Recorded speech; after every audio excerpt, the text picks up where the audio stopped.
Senhoras deputadas, senhores deputados, vamos então continuar com a nossa sessão. Temos connosco a ZERO, Associação Sistema Terrestre Sustentável, e quem nos acompanha é Pedro Nunes e a Cássio Pires. Ok, muito bem, sejam bem-vindos. Estamos a realizar um conjunto de audições sobre a mobilidade elétrica, portanto estão perfeitamente enquadrados. Vamos iniciar os nossos trabalhos. É o Sr. Deputado Carlos Barbosa, não é? Do Grupo Parlamentar do Chega. Dispõe de 5 minutos, Sr. Deputado. Faz favor. Muito obrigado, Sr. Presidente. Cumprimentá-lo. Cumprimentar também os representantes da ZERO. Cumprimentar também os senhores e senhoras deputados. Este realmente é um assunto em que o PS requereu esta apreciação parlamentar sobre as várias questões que estão associadas a estas transições climáticas e também à questão da nossa mobilidade e cada vez mais termos um país sustentável no âmbito da mobilidade e também no âmbito energético. E devido também a esta questão, antes de irmos ao ponto, eu gostaria de ter uma vossa opinião, porque devido a esta questão que nós tivemos nesta última semana sobre as questões climáticas e que muitos pontos do país ficaram sem acesso à eletricidade, se realmente poderemos ver que este critério da mobilidade elétrica poderá ser realmente o futuro, ou se é aqui na mobilidade elétrica o futuro. Porque sabemos que temos outro tipo de energias limpas que nos poderão fazer chegar a outro tipo de ambientalismo mais sustentável. Isso poderá ser este realmente o modelo a percorrer no futuro, ou se isto será o intermeio para nós lá chegarmos. Porque depois prende-se por outra questão, que é também o critério da coesão territorial, que tanto falamos em vários critérios. E aqui notamos também que estas questões que estão associadas também olhamos, e peço desculpa a expressão que vou usar, os queques do litoral têm acesso a tudo e mais alguma coisa, e depois a malta trabalhadora do interior, que muitas vezes são esquecidos, e não estou a dizer que o litoral não é trabalhador, mas é naturalmente esquecido,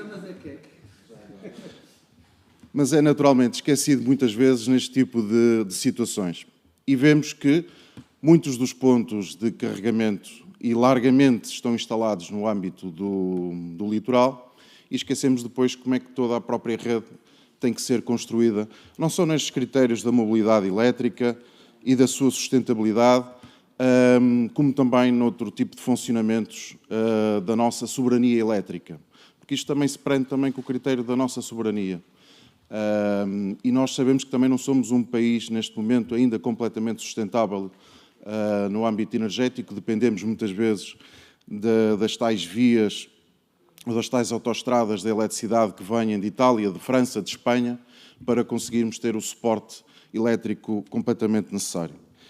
E isso gostaria de perceber da vossa parte aquilo que vocês pensam.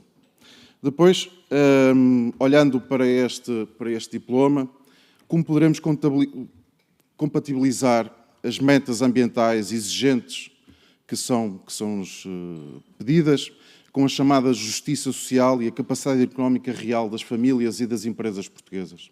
Acho que também é um ponto importante olharmos para este critério, porque nós também temos que perceber em que ponto é que as nossas famílias e as empresas, principalmente as micro, pequenas e médias empresas, que é aquilo que sustenta o país, se estão realmente habilitadas e se conseguem realmente ter as respostas necessárias neste tipo de enquadramentos. E, por último, fazer-lhe também aqui duas perguntas. Reconhece que o atual modelo da mobilidade elétrica defendida, então, pelo PS, transfere custos significativos para as famílias e para quem depende do automóvel no dia-a-dia? Se sim, considera isso os preços aceitáveis? E depois, a critério também, mais uma vez, do interior versus os centros urbanos, a mobilidade elétrica é apresentada como uma solução universal, como justifica a ZERO a aplicação deste modelo em territórios onde não existe rede de transportes públicos, nem infraestruturas de carregamento adequado, está ao interior apagar estas decisões tomadas a partir dos grandes centros. Pronto, deixando estas questões, muito obrigado pela vossa participação. Muito bem, Sr. Deputado. Estão colocadas as questões. Começa. Dispõe de 5 minutos, faz favor. Bom dia a todos e agradeço, em nome da Zero, agradecemos a possibilidade de colaborar nestes trabalhos. É sempre um gosto fazê-lo e com sentido de dever também que o fazemos. Em relação às perguntas do Sr. Deputado Carlos Barbosa, bom, primeiro, se de facto se a mobilidade elétrica é o futuro, eu diria que não só é o futuro a mobilidade elétrica, como a eletrificação em geral dos consumos de energia na sociedade são o futuro, porque de facto é o tipo de consumo que permite poupanças em termos de gastos totais de energia, portanto permite ganhos muito grandes em termos de eficiência energética, e são consumos também que não implicam, num cenário em que nós temos tendencialmente eletricidade 100% renovável, não implicam emissões de gases de efeito de estufa, nem emissões também de gases poluentes ao nível das cidades, por exemplo. E, portanto, sem dúvida nenhuma que nós achamos que esse é o futuro e, por isso, de facto, a discussão aqui deste regime jurídico para a mobilidade elétrica que nos traz hoje tem bastante importância. Em termos, mas por outro lado também não descuramos que nós não queremos um modelo assente no automóvel privado elétrico, portanto passarmos de um modelo que é assente no automóvel privado de combustão para o elétrico. Nós queremos, a montante disso, achamos que deve haver uma transferência modal para outros modos de mobilidade, nomeadamente o transporte público, que tem uma cota bastante baixa de utilização em Portugal, comparadamente com outros Estados-membros da União Europeia, e também modos de mobilidade, os chamados suaves, como seja, por exemplo, o andar a pé, tão simplesmente quanto isso.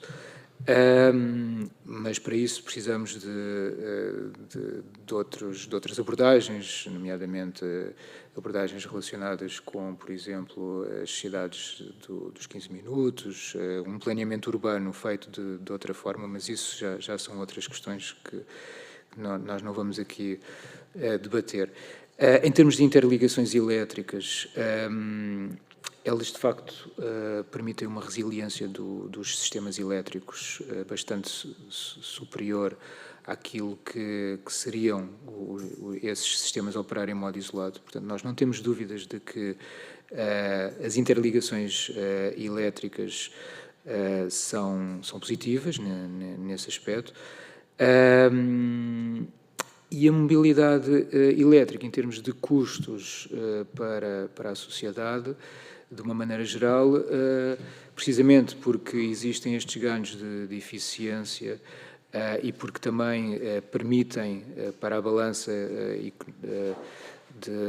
a balança comercial do país, permitem ganhos, porque o país deixa de estar tão dependente de combustíveis fósseis. Nós não temos dúvidas de que a mobilidade elétrica, não só porque o custo de utilização de um automóvel elétrico ou de um autocarro elétrico é mais baixo do que os seus equivalentes fósseis, mas também porque, de uma maneira geral, o país e a economia do país beneficiam com de facto nós termos aqui uma transição para a mobilidade elétrica, que deve ser assente numa infraestrutura que tem que ser construída e tem que ser melhorada ao abrigo daquele que é o Regulamento Europeu para as Infraestruturas, que é o AFIR, e que de facto importa, existe esse regulamento e que de facto importa cumprir. Não sei se o meu colega quer complementar. Queria só acrescentar alguns elementos. Como o meu colega disse, as alternativas à eletricidade, no caso dos transportes terrestres, como também noutras áreas, são basicamente os biocombustíveis e os combustíveis sintéticos, não é? No caso dos biocombustíveis, nós temos limitações relativamente às matérias-primas disponíveis, sobretudo se estivermos a falar de biocombustíveis que não concorram com a alimentação ou que não degradem os nossos solos ou tenham impactos em termos de biodiversidade. Portanto, há limitações desse ponto de vista e, sobretudo, existem outros setores que não têm a mesma alternativa, como são o caso da aviação ou do transporte marítimo e que, nos próximos tempos, necessitarão, de facto, de quase toda a matéria-prima que pode produzir biocombustíveis, enquanto que no caso dos transportes terrestres nós temos, digamos, a eletrificação como mais viável e, como o meu colega disse, muito mais eficiente em termos energéticos, não é? Portanto, um veículo elétrico consome pelo menos 3 vezes menos do que um veículo de combustão interna, em termos de energia total. E os combustíveis sintéticos são ainda mais problemáticos porque nós temos que usar grandes quantidades de eletricidade para produzir hidrogênio e depois sintetizar esse hidrogênio com carbono capturado. O custo energético disto é muitíssimo maior do que o uso direto de eletricidade. Mais uma vez, todos os combustíveis sintéticos que nós conseguimos produzir devem ser encaminhados para aqueles setores onde não há a mesma alternativa, no caso, transporte aéreo e transporte marítimo. Portanto, é esta a explicação em termos tecnológicos daquilo que é, porque é que a eletrificação do transporte terrestre é mais interessante e mais viável. E do ponto de vista económico, como eu disse, também muito mais interessante, até do ponto de vista da estabilidade dos preços, não é? Porque se nós tivermos eletricidade produzida internamente, com variações perfeitamente previsíveis, não estamos dependentes de esferas geopolíticas mais instáveis, e tivermos, de facto, aqui essa eletricidade renovável a alimentar o nosso sistema de transportes, nós deixamos de estar sujeitos à instabilidade geopolítica que vem de fora e controlamos muitíssimo melhor aqui o nosso sistema de transportes.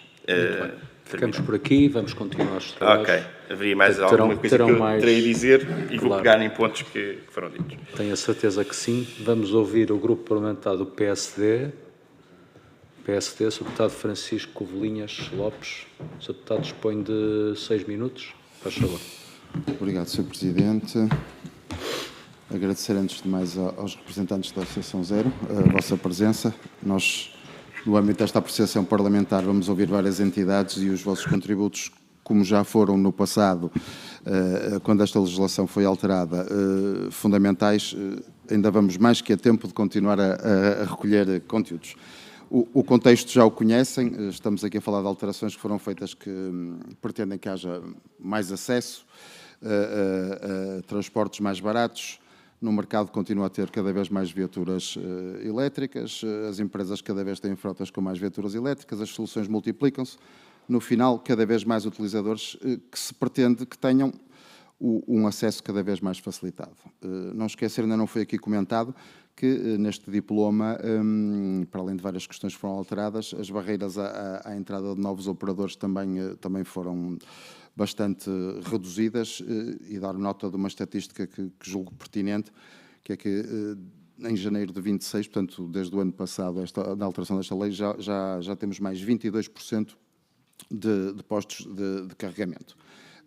Fora o facto de que, naturalmente, e aqui o vosso contributo é fundamental e já se pronunciaram acerca disso, estamos a tentar incrementar todas as formas de poder cumprir o Plano Nacional de Energia e Clima e, como comentava agora, e se calhar poderá ter a oportunidade de terminar, a questão das energias renováveis, que não só representam uma questão fundamental para a estabilidade dos preços, como disse, nós somos dos países que mais energias renováveis produzem e, portanto, a estabilidade do preço é mais fácil de garantir, como as questões ambientais que lhe estão associadas. Eu julgo que algumas questões são pertinentes para vocês em particular, porque atuam nesta área específica, e falava há pouco da questão de haver cada vez mais viaturas particulares. Portanto, Uma pergunta que lhes deixava era se julga que este regime contribui de forma efetiva para o cumprimento das metas nacionais de descarbonização, o que, parecendo evidente, tem os seus prós e contras, e se existe já alguma evidência desde que passamos a ter uma utilização maior de veículos elétricos nessa matéria. Dar-lhe a oportunidade de continuar a falar da articulação deste novo regime com eventuais políticas de promoção de transporte público, não esquecendo que cada vez há mais veículos particulares, o custo de fazer quilómetros neles é mais reduzido, mas nós vivemos num país em que temos estado a acabar com portagens em scooters, o que quer dizer que, se calhar, o contributo para o transporte coletivo está aqui a ser relativamente menos ponderado. Perguntar-lhe como é que avalia, porque para nós é fundamental, a distribuição territorial da rede e para onde é que ela poderá caminhar com as alterações feitas neste diploma, porque as medidas que pretendam promover a coesão territorial são para nós também fundamentais. Perguntar mais genericamente que medidas é que sugeririam de alteração agora que este novo diploma está em vigor e já tem alguns meses de funcionamento, e perguntar-lhe, por fim, qual é a avaliação que faz de forma mais global os riscos que possa considerar em algumas propostas de outros partidos, nomeadamente o final desta apreciação parlamentar, se poderemos ter um progresso ou um retrocesso. E agradeço para já. Obrigado. Está certo, Sr. Deputado. Então, para responder, são 6 minutos, faz favor. Muito bem, então, tentarei ser breve. Em relação à questão do setor dos transportes no âmbito, no contexto do Plano Nacional de Energia e Clima, é uma ótima questão que nos permite, então, desenvolver aqui a importância deste regime, conjuntamente com a regulamentação europeia. E tem aqui um pouco de contexto. Nós temos, neste momento, os transportes representam... Em 23 representavam 34%, portanto agora já devem representar um pouco mais, porque entretanto as emissões do setor de energia, de produção de eletricidade reduziram-se em 2024, embora tenham aumentado alguma coisa o ano passado. Portanto, é o setor que tem maiores responsabilidades do ponto de vista de emissão de gases com efeito de estufa e é onde nós temos maior pressão para a redução, porque estamos muito longe de conseguir atingir a meta de redução de 40% das emissões face a 2005 em 2030, portanto, daqui a 5 anos. E há aqui uma grande conexão com este regime neste ponto em concreto. A forma mais rápida de nós reduzirmos emissões no setor dos transportes será, evidentemente, sempre investindo em tudo o que tem a ver com transferência modal, e nesse caso o que referiu a isenção nas scooters não ajuda muito, é um facto, mas sobretudo investir, quando estamos a investir na eletrificação dos veículos, procurarmos privilegiar aqueles veículos que são de uso intensivo, que consomem muito combustível e andam muitos quilómetros. E aqui a Mobier tem um papel fundamental, não é? E é por isso que, pegando digamos, na sugestão que fez de como é que poderíamos melhorar o atual regime, é precisamente não termos um período de transição com um fim pré-determinado. Não é? Será importante, do nosso ponto de vista, prolongar o período de transição até que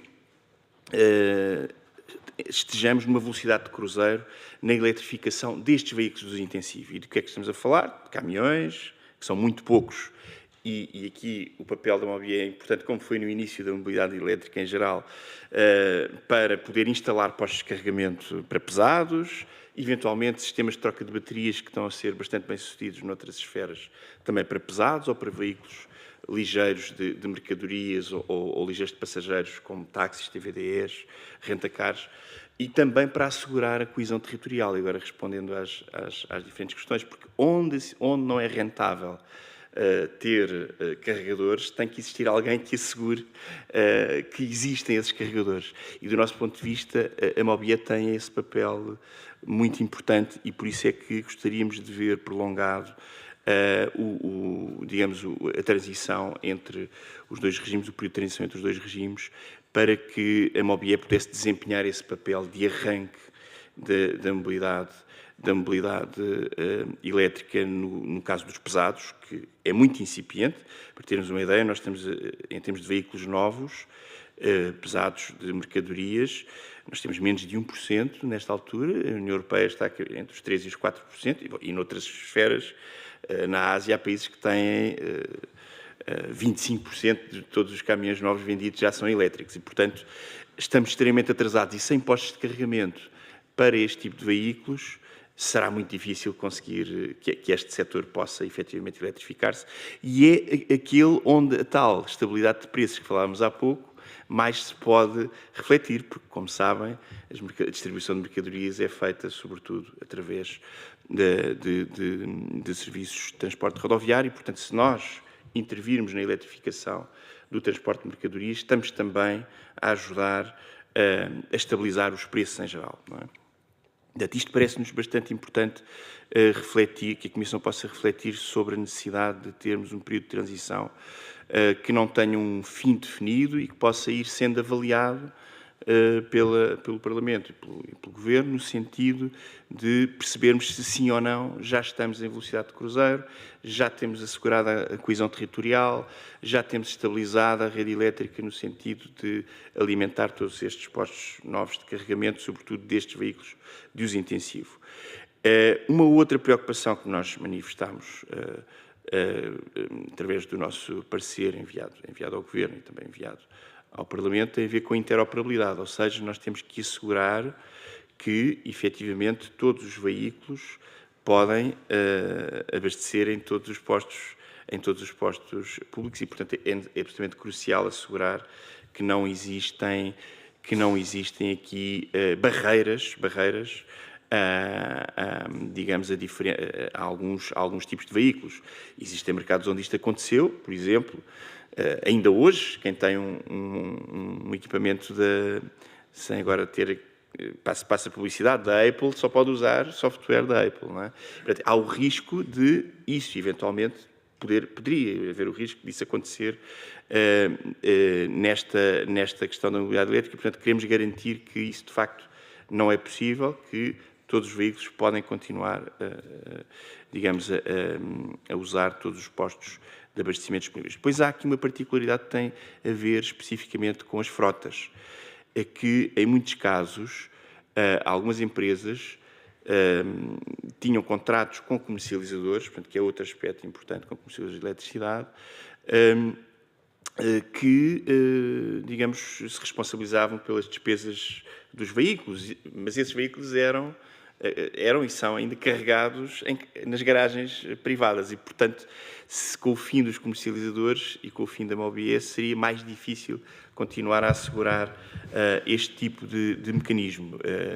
Pelo menos temos ouvido esta preocupação do lado de quem tem este tipo de serviço. Muito bem, muito obrigado. Posso só acrescentar 30 segundos? Faz favor. Só para complementar muito rapidamente aquilo que o meu colega disse e sobre também a questão levantada pelo Sr. Deputado sobre a distribuição territorial da infraestrutura, de facto isto aqui é a questão do ovo e da galinha.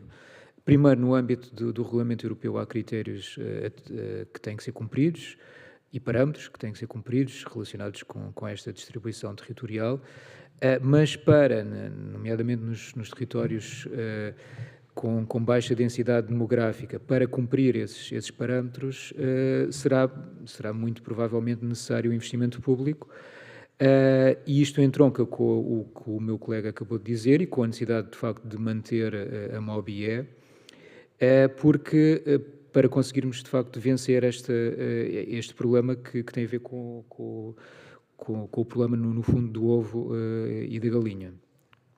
Ok, obrigado. Vamos continuar, então, com o grupo parlamentar do PS, o deputado Pedro Vaz. Sim? Dispõe de 5 minutos, o deputado, faz favor. Acho que está. Antes de mais, agradecer à Zero por se ter disponibilizado para vir discutir connosco as alterações que o Parlamento neste momento está a discutir ao regime jurídico da mobilidade elétrica. Eu gostaria de reforçar uma coisa que, pelos vistos, não ficou ainda bem clara. O Partido Socialista não pretende acabar com o regime que está em vigor. Aquilo que o Partido Socialista propôs foi a possibilidade de coexistência de 2 regimes.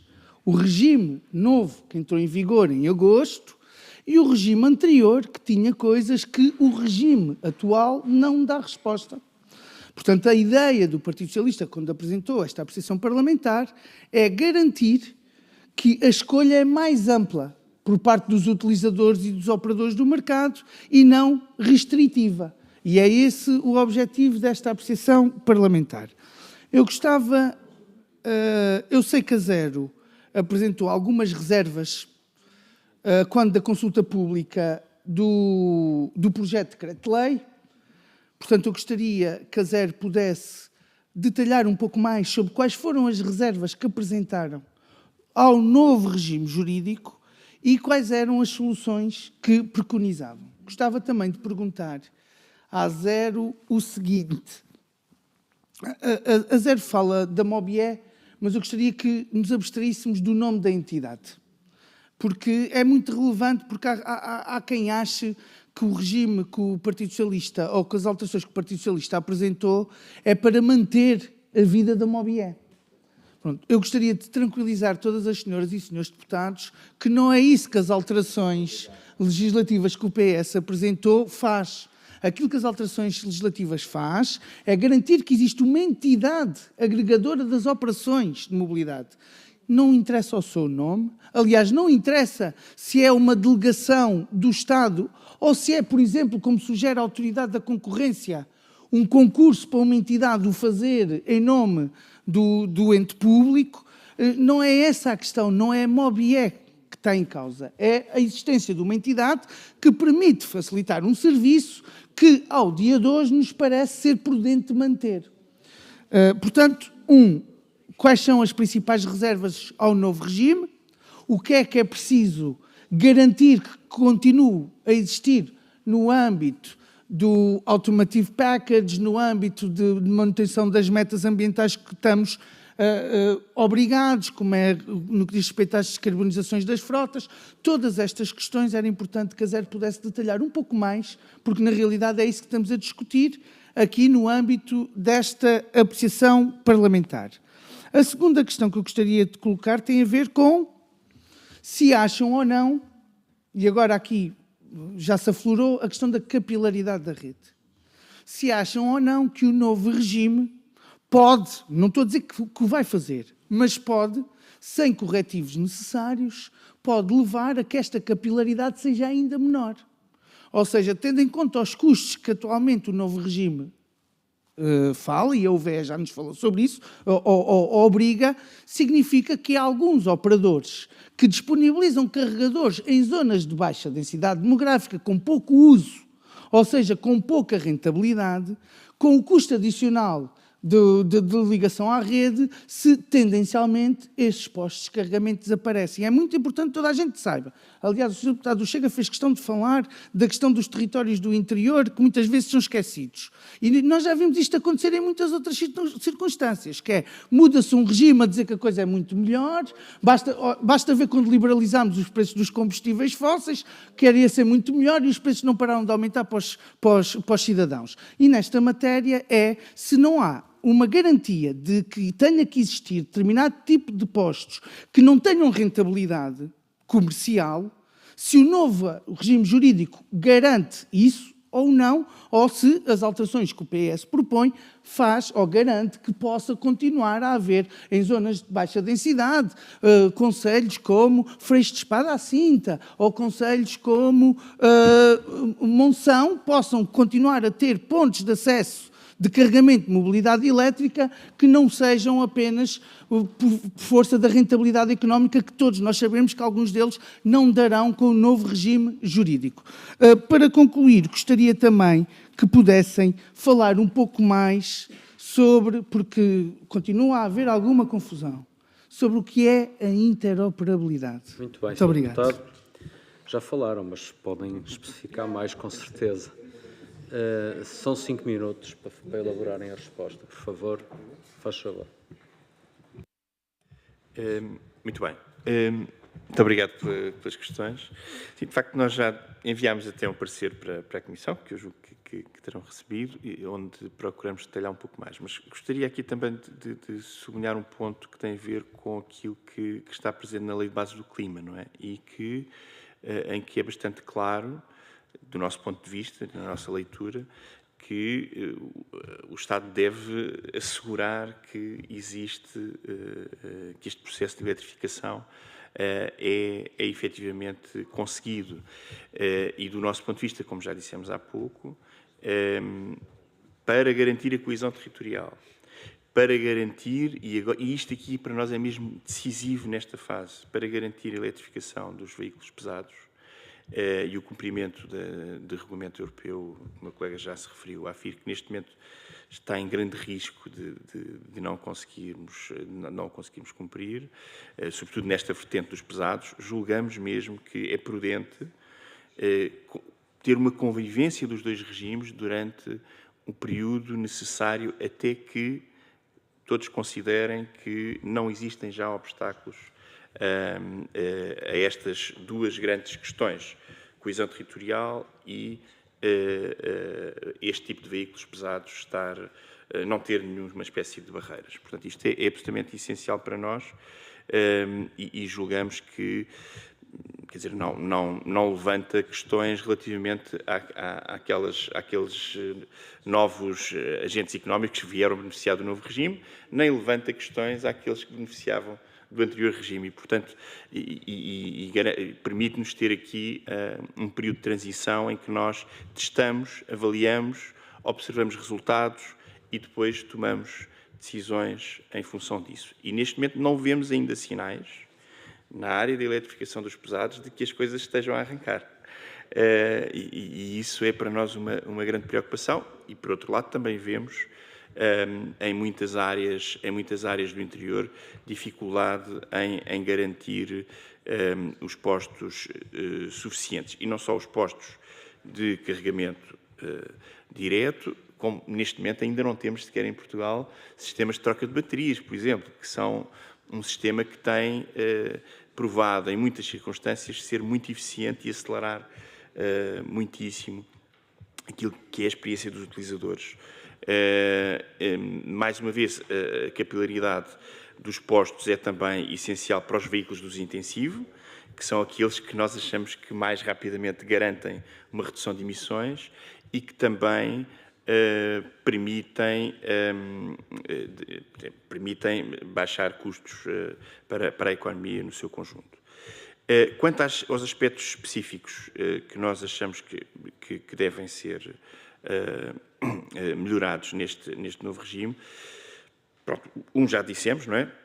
A questão de podermos ter um período transitório mais prolongado e julgamos que isso resolveria a maioria das questões. Portanto, garantido o alargamento desse período transitório, julgamos que ficaria resolvidas a maioria das questões, sob condição de depois, efetivamente, fazermos avaliações periódicas, talvez anuais, sobre a evolução daquilo que é o processo de eletrificação do modelo de transportes, do sistema de transportes terrestres, de modo a percebermos se ainda se justifica manter esse período de transição ou não, ou se justifica outro tipo de alterações. Portanto, julgamos que será preciso avaliar de forma cuidada os resultados. Em relação à questão da interoperabilidade que nós julgávamos e julgámos na altura, e ainda não estamos completamente seguros, embora tenha sido uma portaria esta semana relativamente a essa matéria, que é um avanço que nós assinalamos, tem a ver mesmo com aquilo que disse há pouco, não é? De poderem existir operadores que tenham redes fechadas, que não permitam que todos os veículos que circulam possam abastecer-se nesses postos, e isso é uma barreira clara. Isso acontece em vários mercados, não aconteceria apenas neste. Portanto, julgamos que essa matéria deve de facto estar assegurada. Em relação à questão, novamente, eu não, estava há pouco a desenvolver o ponto e terminei um pouco abruptamente, a questão dos comercializadores e daqueles serviços que nós temos ainda hoje, muitas empresas com frotas, com esse tipo de serviço, e o fim dos comercializadores poderia também ser visto como uma barreira à eletrificação das frotas empresariais, uma vez que em muitos casos temos o sistema de, tanto a Mobie neste caso, de facto não interessa o nome, portanto, uma entidade que efetivamente digamos, quem garante que o sistema funciona sem obstáculos entre operadores e que permite este tipo de serviços prestados por comercializadores de eletricidade, que são uma alavanca, em alguns casos, ao progresso da eletrificação das frotas. E, por outro lado, essa entidade, digamos, de último recurso, garante que, efetivamente, nós vamos ter postos suficientes em todo o território, e também para os veículos que hoje não têm. Não têm postos de carregamento e, portanto, não poderão existir. Eu julgo que não sei se queres acrescentar alguma coisa. Não, ou seja, nós no capítulo das reservas, de facto, é neste ponto que o meu colega estava a referir, que nós vemos os maiores obstáculos a este novo regime, que tem a ver precisamente com esta questão da capilaridade, que foi referida pelo Sr. Deputado, e pela questão também dos próprios hubs de carregamento, não é?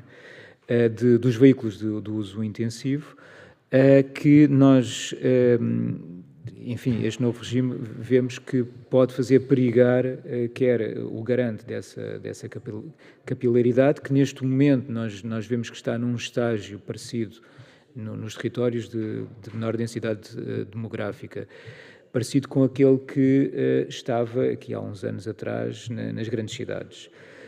E foi vital nas grandes cidades a Mobie, ou o nome que nós lhe queremos chamar futuramente. Portanto, foi vital e achamos que continuará a ser vital, quer nesses territórios, quer nos territórios de baixa ou alta densidade, mas em que nós precisamos de implantar hubs para carregamento destes veículos de utilização intensiva, que são aqueles que podem proporcionar maiores ganhos ambientais. Já agora um último ponto, um detalhe. Sim, para terminar, para terminar. Não vamos ter segunda ronda, portanto, certíssimo, para concluir, faz favor. um detalhe. Há aqui um aspecto também que, já que falaram da questão da rede elétrica e das dificuldades que temos sentido ultimamente, o meu colega já referiu um ponto que é as ligações internacionais são bastante importantes, mas há depois uma outra dimensão que é muito relevante e que tem que ver com os mecanismos de flexibilidade, entre eles o armazenamento de energia elétrica, que está previsto que existir uma estratégia para o armazenamento, por acaso esperamos que surja rapidamente, porque é absolutamente crítico é visível a sua ausência nestas situações, mas está muito ligada também aqui a esta questão da eletrificação de veículos de uso intensivo, não é? O armazenamento de energia em locais, nestes hubs de carregamento que o meu colega falava, ou associado digamos, a plataformas logísticas é bastante relevante e aí, portos, aeroportos, plataformas rodoferroviárias, é bastante relevante e aí, novamente, uma entidade tipo Mobie, portanto, que garante que estamos, efetivamente, a avançar, independentemente das atividades serem imediatamente rentáveis ou não, é bastante relevante. Portanto, esta associação entre armazenamento de energia elétrica e digamos, o avanço da eletrificação da mobilidade era um aspecto que eu também queria sublinhar. Senhores deputados, não registro inscrições para a segunda ronda, portanto, cumpre agradecer a participação, a disponibilidade da Zero para dar a sua opinião, partilhar connosco os seus conhecimentos. Muito obrigado. Muito obrigado. Vamos interromper aqui a sessão. Recomeçamos dentro de 7 minutos para a audição seguinte. Muito obrigado.